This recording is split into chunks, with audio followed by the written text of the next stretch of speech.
for his services or her services. The payment for the mileage is through the Humane Society or through us? It would be to the volunteer. But I mean, from the village or from the Humane Society? No, it would be from you. Okay, the village, Because okay. we would be doing a service for Okay, you. oh, okay, yep. So, and it would be actually to the individual, not to the Humane Society. Right.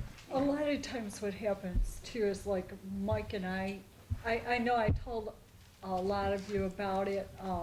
My husband and I had a mother cat, in fact, Ann was at our house yesterday, had a litter in our basement window, and she had a litter of these 6 of the cutest little kitties in our basement window. She just snugged them right up there, and they think they might have found a place for them. And what we're going to do, Mike and I are going to do is, like sponsor them. We're going to put out the money for them. So that I think that what we can do is ask people to, see if they'll, Sponsor for the cost. Yeah, sponsor some money. They do it at the SPCA thing at the mall, Galleria Mall, at the adoption center, and a lot of people do it. It's a fundraiser as well as, and I just think people care enough about animals that sometimes they will. Go ahead. I wanted to introduce Barbara Albert.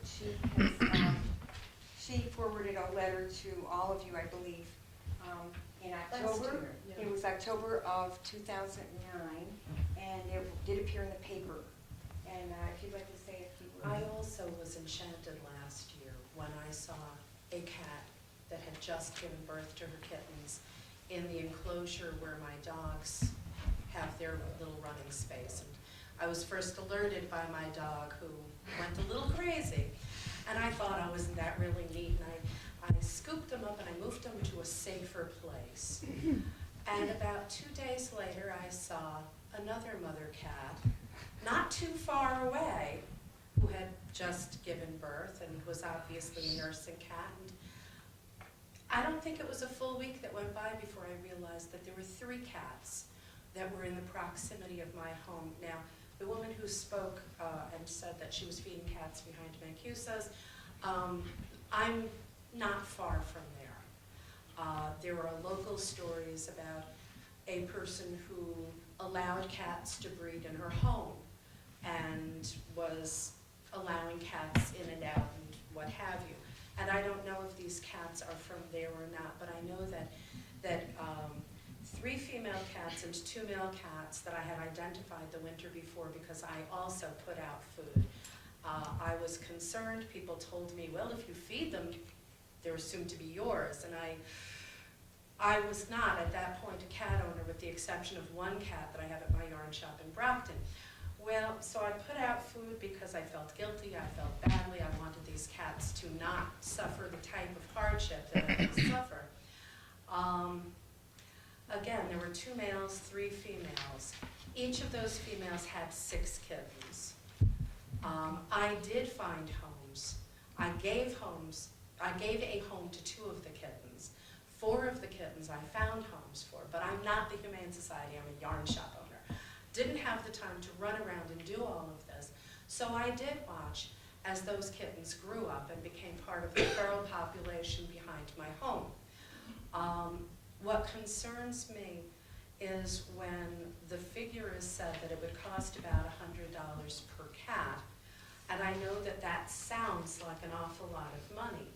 And yet, I wonder what kind of expenses incurred if the cat population interacts with the raccoon population that I know exists in that area, and the presumption becomes, are we then dealing with the possibility of rabies? Are we dealing with, now, the answer is not to kill the cats, because if you kill the cats, then you have an explosion in the rodent population. So every time people try to say, well, this is a problem, we'll kill them off, they end up with the next natural problem. The cats are predators. They keep our homes and our areas fairly free. free of rodents. I did see them catching these rodents. The diseases that rodents carry are just as scary as the diseases that raccoons carry. So the answer, I suspect, is if we keep the cat population from exploding by responsibly spaying and neutering, we take away the concerns of having to exterminate another population, because we don't want to be the community that's overrun with rats and mice and so on. So that $100 per cat, even though it sounds like a lot, it could ultimately save a lot more. So. Thank you. Could I say something more? I have the article that appeared in the paper when we did present to the town board, and A.J. Dulce was able to speak at that one. And he says he asked the council for $3,000 of taxpayers' funds to start up the program.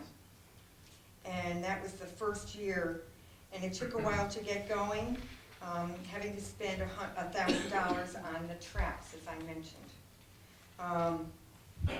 The first year, Joel said that a little more than 20 cats were caught, and to date, which was 2009, October of 2009, 94 cats had been trapped, neutered, and returned, preventing hundreds, if not thousands of cats roaming the streets and causing the problems that become so rampant.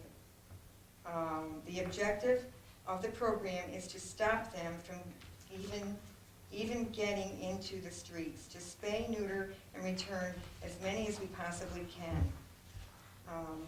And he goes on, but that gives you an idea of how they began in Dunkirk, so that you have some idea of what the expenditure would be. And he did mention in his article that it is not accepted wholly by everyone. There are people who think the program is wonderful. I'm being very honest with you here, but they don't like the idea of having the cats returned.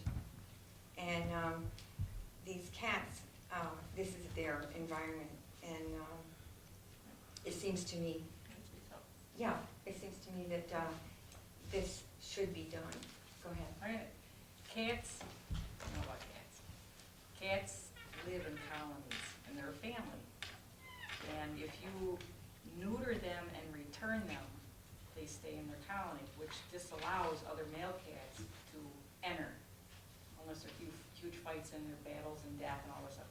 The cats, even though they're neutered, will protect their colony. So you're keeping that colony in a, it reduces in size. I know because there's a cat colony that lives behind my house, and the cats are neutered. Well, but every once in a while a new one comes up. If there's a battle or a death, then another male comes in, and there's a battle, and then there's another alpha cat in the colony. But if you reduce it, if you neuter them, the cats retain their alpha catdom, you know. But so that's a better way to do it, because if you kill cats, you're just going to keep getting more males coming from all over the place, and you know, they're not neutered to protect their family. You know, they actually do have family. So this is a better way to do it. When did you speak with the town? In October of Okay. 2009, and Pat Christina and the board recommended that we come to you. We've been trying to set this up for quite a long time, but things just haven't jived until now.